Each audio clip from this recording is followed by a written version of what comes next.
아브라함이나 그 후손에게 세상의 상속자가 되리라고 하신 언약은 율법으로 말미암은 것이 아니요 오직 믿음의 의로 말미암은 것이니라. 만일 율법에 속한 자들이 상속자이면 믿음은 헛것이 되고 약속은 파기되었느니라. 율법은 진노를 이루게 하나니 율법이 없는 곳에는 범법도 없느니라.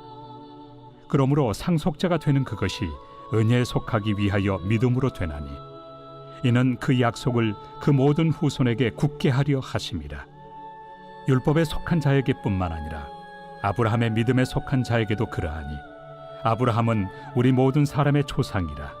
기록된 바 내가 너를 많은 민족의 조상으로 세웠다 하심과 같으니 그가 믿은 바 하나님은 죽은 자를 살리시며 없는 것을 있는 것으로 부르시는 이시니라.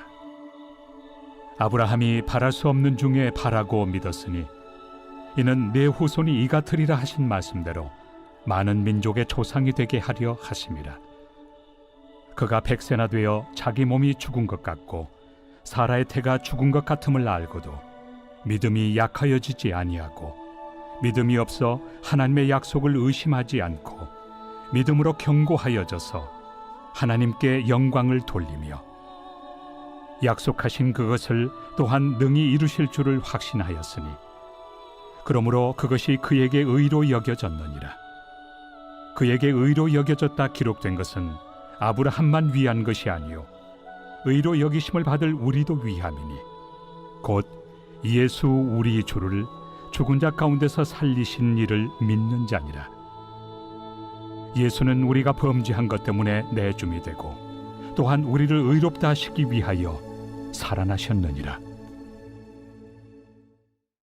안녕하십니까 사랑하는 근수교회 가족 여러분, 7월 26일 수요일 근수 매일 말씀 시작하겠습니다. 먼저 제가 코로나에 걸렸다가 이제 갓 격리도 해제되고 이제 갓 나은지라 목소리가 아직까지 회복되지 못한 점 사과드립니다. 그래서 오늘도 이 말씀을 들으실 때에 이 꾀꼬리 같은 목소리를 들려드리지 못하는 점, 또 불편한 목소리로 말씀을 나누게 된 점 먼저 양해 부탁드립니다. 오늘 본문은 로마서 4장 13절부터 25절까지의 말씀입니다. 어제 본문이죠. 로마서 4장 1절부터 12절까지의 본문의 연장선으로서 믿음으로 구원받는다라는 이 바울의 로마서의 주장을 아브라함에 빗대어 표현하고 있습니다. 여러분 아시다시피 유대민족은 아브라함의 핏줄로부터 태어났습니다. 그러니 지금도 유대인들은 아브라함을 민족의 아버지로 여기며 아브라함의 하나님이 야훼 여호와 하나님이다, 그 하나님을 나도 믿는다라고 아직까지도 유대교도 아브라함을 굉장히 큰 어른, 아버지, 민족의 조상으로 여기고 있습니다. 오늘 바울은 이 아브라함이 어떻게 민족의 혈통의 원류가 되었는가, 아브라함이 어떻게 믿음의 아비요 유대민족의 첫 번째 난자가 되었는가 라는 질문을 던지면서 이 유대 사람들을 설득하고 있습니다.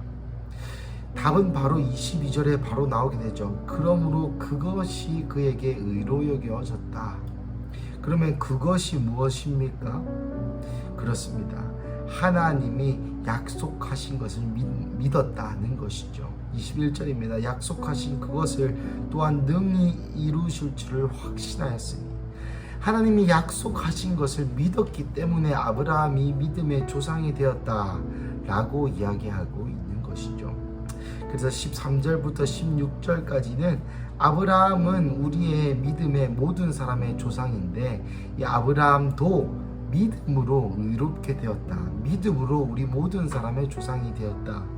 17절부터 22절까지는 아브라함이 믿었는데 어떻게 믿었냐, 18절 바랄 수 없는 중에 하나님이 약속하신 것을 믿었다. 그래서 하나님이 아브라함의 이 믿음을 보시고 의로 여기시고 믿음의 조상이 되었다고 합니다. 여기서 여러분 잠시 복습하고 넘어가 볼까요? 그러면 아브라함은 하나님이 약속한 것을 믿었다고 했는데 하나님이 약속한 것이 무엇입니까? 그렇습니다. 우리가 구속사에서 배웠듯이 첫 번째 아이를 낳게 해주겠다는 하나님의 약속이죠. 이삭을 통하여 또 큰 민족을 이루겠다. 바다의 모래알과 같이 너의 족속을 번성케 하겠다.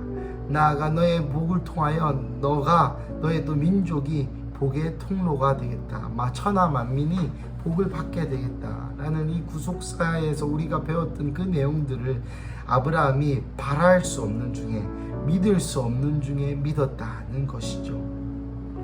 그래서 23절부터 25절 고로 아브라함도 의로 여겨진 것이 믿음으로 말미암아 여겨졌는데, 우리도 그 예수 그리스도를 죽은 자 가운데서 살리신 이를 믿는 그 믿음으로, 또 예수님을 믿는 그 믿음으로 우리를 의롭다 하시기 위하여 다시 살아난 이 부활의 믿음을 믿는 믿음으로 우리도 의롭게 된다라고 이야기하면서 꽤 명확한 논지를 전개하고 있습니다. 사랑하는 가족 여러분, 오늘 이 본문을 읽으면서 믿음에 대해서 또 복음에 대해서 많이들 설명하셨죠. 이 무궁화 전도사님도 말씀해 주셨고 또 오태훈 목사님도 말씀해 주셨습니다. 저는 오늘 이 본문을 읽는 중에 조금 상투적일 수 있지만 18절 바랄 수 없는 중에 바라고 믿었다라는 표현에 조금 더 집중해 볼까 합니다. 사랑하는 가족 여러분, 저번에 제가 믿음에 대해서 수요 예배 때 나눈 기억이 있습니다. 여러분, 어떤 것을 믿는다는 것을 무엇을 뜻할까요? 무언가 사실을 보고 아는 것과 믿는 것은 차이가 있습니다. 우리가 믿는다고 표현할 때는 첫째, 보이지 않는 것, 둘째, 바랄 수 없는 것, 되지 않는 것, 상식적이지 않은 것을 믿는다라고 표현합니다. 예를 들면 여러분, 이것이 갈색 가죽이죠. 하지만 이것을 초록색 플라스틱이라고 얘기한다면 둘 중에 하나겠죠. 미쳤거나 아니면 잘못된 믿음으로 그것을 믿는다라고 표현합니다. 잘못된 믿음을 가지고 있다라고 표현하죠. 그러니 우리가 보지 않고 들리지 않고 말이 되지 않는 것을 믿는 것입니다. 이 믿음의 속성을 한번 생각해 본다면 우리의 믿음이 과연 어떠한가? 라는 질문을 던질 수 있겠죠. 저의 신앙생활에서도 하나님이 하실 것을 믿는데 나의 인간의 한계를 그어두고 믿는 것 같은 경우들이 매우 많습니다. 예를 들면 이 사람이 돈이 많으니까, 이 사람이 나에게, 내가 가난하니까 이 사람이 나에게 후원해 주겠지, 이 사람이 나에게 얼마 정도 구제해 주겠지, 자선해 주겠지 라고 생각하는 일련의 믿음들.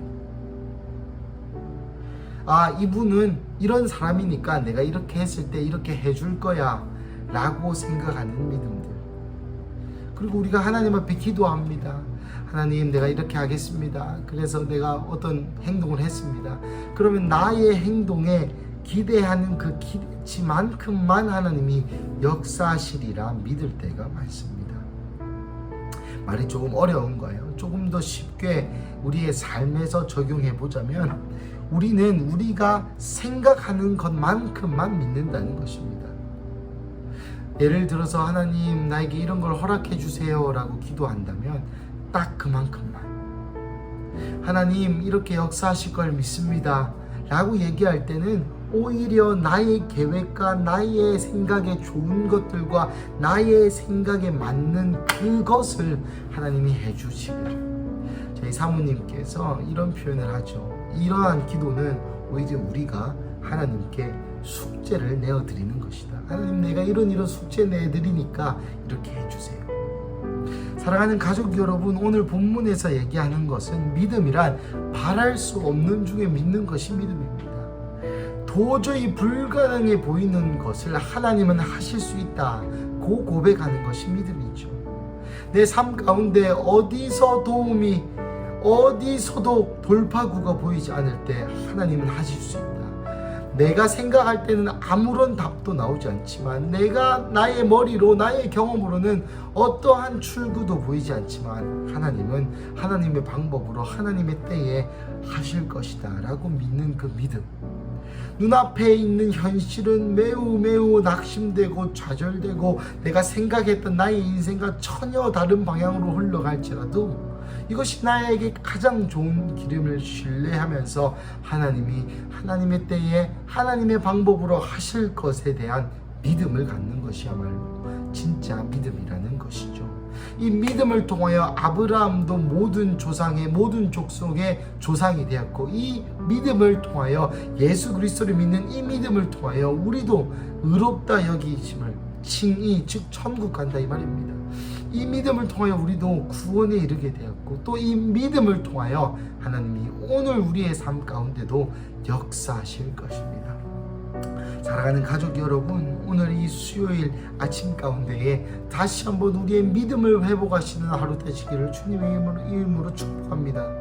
그래서 여러분, 한계를 두지 마십시오. 믿지 못하는 것을 믿어 보십시오. 그것이 믿음의 속성이요, 믿음의 단어의 의미요. 오늘 오전에, 오늘 아침에 주님께서 우리에게 요청하시는 말씀이라고 생각됩니다. 믿음을 가지고 오늘 하루 살아가시기를 주님의 이름으로 축복합니다. 우리 함께 기도하시겠습니다. 사랑하는 하나님, 감사합니다. 오늘 본문을 통해 바랄 수 없는 중에 바라고 믿는 그 믿음에 대해서 우리 삶 가운데 도전하시니 주님 감사합니다. 하나님, 우리의 삶이 때때로 너무 인간적이고 너무 인간적인 생각의 한계의 틀에 하나님을 가둬놓고 그렇게 하나님을 믿는 나의 신앙생활을 주님 용서하여 주시옵소서. 주님, 나의 생각보다 나의 계획보다 내가 생각하는 조언보다 훨씬 더 뛰어나시고 위대하신 분이 우리 예수 그리스도시며 우리의 위대한 야훼 하나님이신데, 때때로 하나님 나의 생각과 나의 한계에 하나님을 계속해서 가둬놨음을 주님 회개합니다. 하나님, 오늘 이 아침 다시 우리에게 믿음으로 도전하시는 그 하나님의 음성을 듣습니다. 오늘 하루 정말 불가능해 보이는 것, 바랄 수 없고 기대할 수 없고 보이지도 않는 그 일들을 믿습니다. 하나님, 우리는 연약하지만, 나는 인간이지만 하나님 당신은 유일하신 신이요 위대하신 창조주이심을 기억하며 오늘 이 믿음으로 하루를 돌파할 수 있도록 주님 우리에게 은혜 내려 주시옵소서. 주님 감사합니다. 이 모든 말씀 살아계신 예수님의 이름으로 기도드립니다. 아멘.